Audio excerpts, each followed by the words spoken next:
පුද්ගලයේ බාහිර පරිසරයට නිරාවරණය වෙන්නේ හම හරහානේ. ඉතින් මේ හම ගැන කතා කරනකොට අපේ ඇඟේ තියෙන සංවේදීම හම පිහිටන්නේ අපේ ඇස් වටා ප්‍රදේශයේ. අපේ මූණේ හමත් එක්ක සංසන්දනය කරලා බලනකොට 10 ගුණයක් විතර සංවේදී හමක් තමයි අපේ ඇස් වටා ප්‍රදේශයේ පිහිටන්නේ. ඉතින් මේ ඇස් වටා තියෙන හමේ විවිධ ගැටලු ඇති වෙන්න පුළුවන්. ගොඩක් අයට අපි දකිනවා ඇස් වටා ගිලුණු ස්වභාවයක් එනවා. ඇස් වටා තියෙන හම ගොඩක් තුනී ස්වභාවයක් ගන්නවා. ඇස් යට රින්කල්ස් එනවා. ඇස් වටේ රින්කල්ස් එනවා. ඇස් යට චොටි බිබිලි වගේ තත්ත්ව ඇති වෙනවා. ඉතින් මේ වගේ ගැටලුකාරී තත්ත්ව අපේ ඇස් වටා ඇති වෙන්න පුළුවන්. ඇස් යට තියෙන හමේ ඇති වෙන්න පුළුවන්. අපි මේ ඇස් වටා තියෙන හමට කියනවා ප්‍රදේශයට කියනවා පෙරිऑබිටල් රීජන් කියලා. ඉතින් මේ වගේ ඇස් වටා හමේ ඇති වෙන්න පුළුවන් ගැටලුකාරී අවස්ථා කීපයක් තමයි අද අපි සාකච්ඡාවට බඳුන් කරන්නේ සහ ඒ සඳහා අවශ්‍ය ප්‍රතිකාර ගැන අද අපි කතා කරන්න යනවා.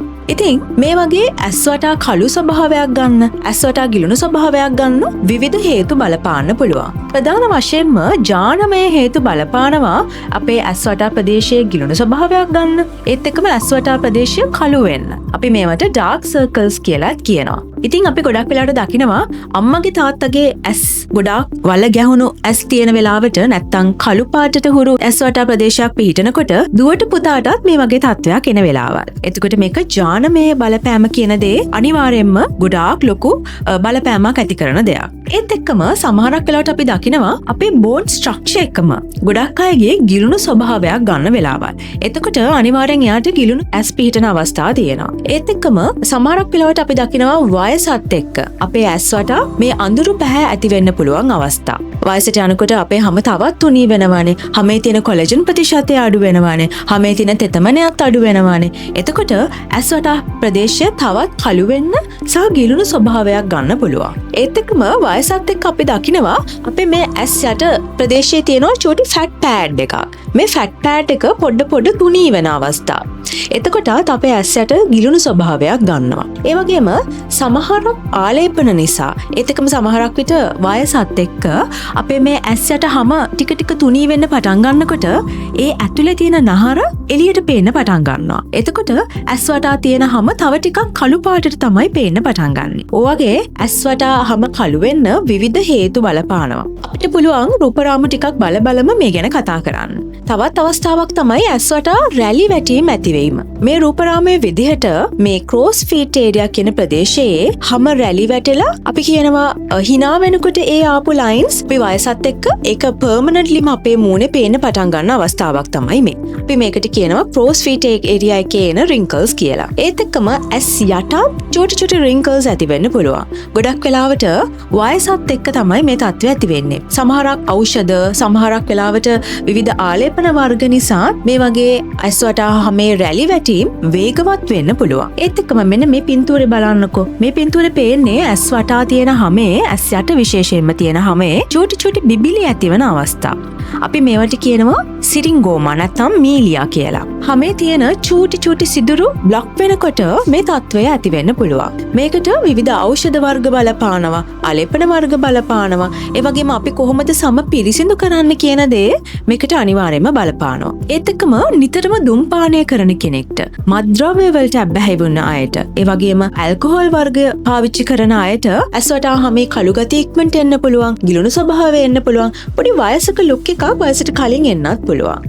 මොකද මේවට පුළුවන් අපේ හැමේ අර ස්ට්‍රෙන්ත් එක කියන එක අඩු කරන්න, කොලජන් ඉක්මනට බිඳ වටන්න. ඒත් එක්කම සමහරක් වෙලාවලට අපි දකිනවානේ රෑ නිදි මරාගෙන පාඩම් කරනවා, රෑ නිදි මරාගෙන බ්ලූ ස්ක්‍රීන් එකට අපි නිරාවරණය වෙන අවස්ථා. ඒ කියන්නේ එක දිගට ලැප්ටොප් ස්ක්‍රීන් එක, ෆෝන් ස්ක්‍රීන් එක මේ බ්ලූ ලයිට් එක නිතරම අපි එක්ස්පෝස් වෙනකොට අපේ ඇස් වටා තියෙන හැම තවත් කළු වෙන්න පුළුවන්. ඒ වගේම අපි දකිනවා ගොඩක් අවුවේ ඉන්න අයටත් ඒ අවුවේ තියෙන UV කිරණ වලට අපේ හැමේ තියෙන මෙලනින් උත්තේජනය වෙලා ඇස් වටා තියෙන හැම ඉතා ඉක්මනට කළු වෙන අවස්ථා. මේ වගේ විවිධ හේතු බලපානවා අපේ ඇස් වටා තියෙන හැම කළු වෙන්න.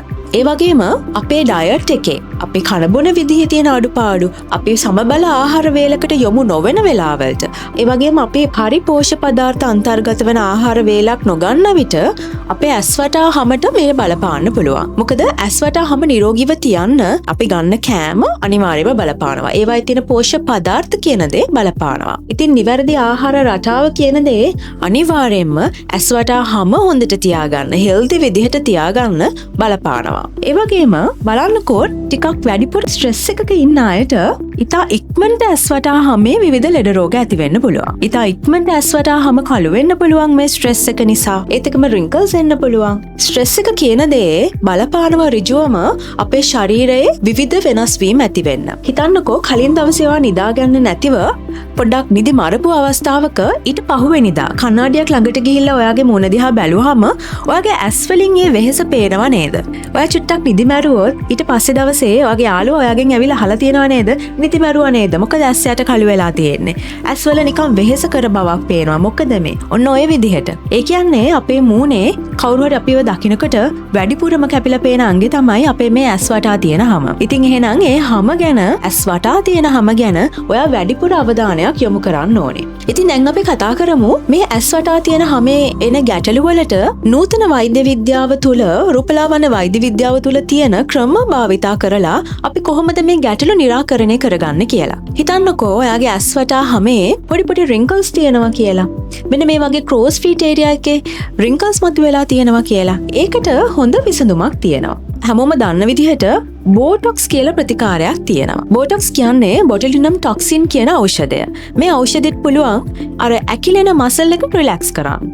එතකොට අපිට පුළුවන් මේ ඇස් වටා තියෙන හැමේ එන රින්කල්ස්, ක්‍රෝස් ෆීට් ඒරියා එකේ එන රින්කල්ස් ඉතා ලස්සනට පාලනය කරන්න. තත්පර කිහිපයක් තමයි බෝටොක්ස් කරන්න යන්නේ. හැබැයි රිසල්ට් එක වට ටිකක් වැඩිපුර කාලයක්, ලොකු කාලයක් තියාගන්න පුළුවන්. ඒත් එක්කම ඇස් වටා මේ එන කළු ගතිය අඩු කරන්න විවිධ ප්‍රතිකාර තියෙනවා. PRP, Bright Eye මේ වගේ ප්‍රතිකාර තියෙනවා ඇස් වටා ඒ තියෙන හැමේ, ඇස් යට තියෙන හැමේ කළු ගතිය අඩු කරන්න පුළුවන්. ඇස් වටා තියෙන හැමේ, ඇස් යට තියෙන හැමේ කොලෙජන් එක ස්ටිමියුලේට් කරන්න පුළුවන්.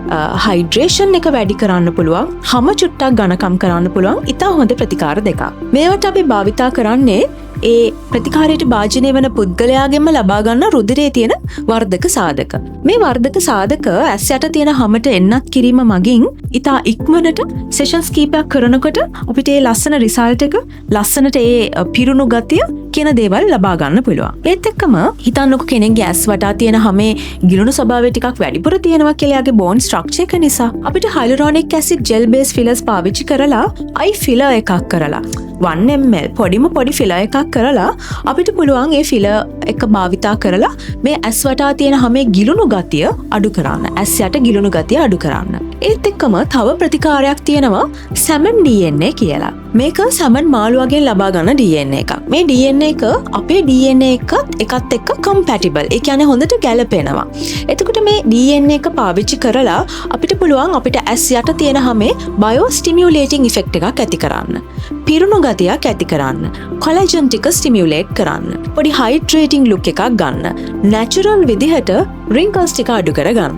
ඉතින් මේ සැමන් DNA කියන්නේ නූතන වෛද්‍ය විද්‍යාව තුල තියෙන ඉතා හොඳ ප්‍රතිකාරයක්. ඇස් යට කළු ගතිය හරි ඉක්මනට අඩු කරගන්න පුළුවන්. ඒ වගේම අපිට පුළුවන් පුංචි කොලෙජන් තන්තු. අපි මේවට කියනවා මොනෝත්‍රෙඩ්ස් කියලා. මේ පුංචි කොලෙජන් තන්තු ඇස් යට හැම තුලට ඇතුල් කිරීම මගින් වැඩි වේගකින් කොලෙජන් ටික ස්ටිමියුලේට් කරලා ඉතා හොඳ ඝනකම් හැමක් ලබා ගන්න. ඉතින් මේවා තමයි නූතන වෛද්‍ය විද්‍යාව තුල තියෙන අතුරු ආබාධ රහිතව කරන්න පුළුවන් ඉතා සාර්ථක ඇස් යට ප්‍රදේශයට කරන්න පුළුවන් ප්‍රතිකාර. ඉතින් ඔයාට මේ වගේ ගැටලු තියෙනවා නම් 360 ස්කින් ක්ලිනික් එකේ අපේ වෛද්‍ය මණ්ඩලයට පුළුවන් ඔයාට තියෙන ගැටලුව මොකක්ද කියලා හරියටම අයිඩෙන්ටිෆයි කරලා, ඔයාට මොනවද යොදන්න ඕන ප්‍රතිකාරය කියලා හරියටම අයිඩෙන්ටිෆයි කරලා ඒ ප්‍රතිකාරය නිසි විදියට යොදන්න. මේ හරහා ඔයාට පුළුවන් ඔයාගේ ඇස් යට ඒ තියෙන ගිලුණු ගතිය, රැලි ගතිය, හැම තුනී ගතිය, කළු ගතිය, ඩාර්ක් සර්කල්ස් මේ කියන දේවල් ලස්සනට පාලනය කරලා හොඳ දිදුලන පැහැදිලි හැමක් ලබා ගන්න.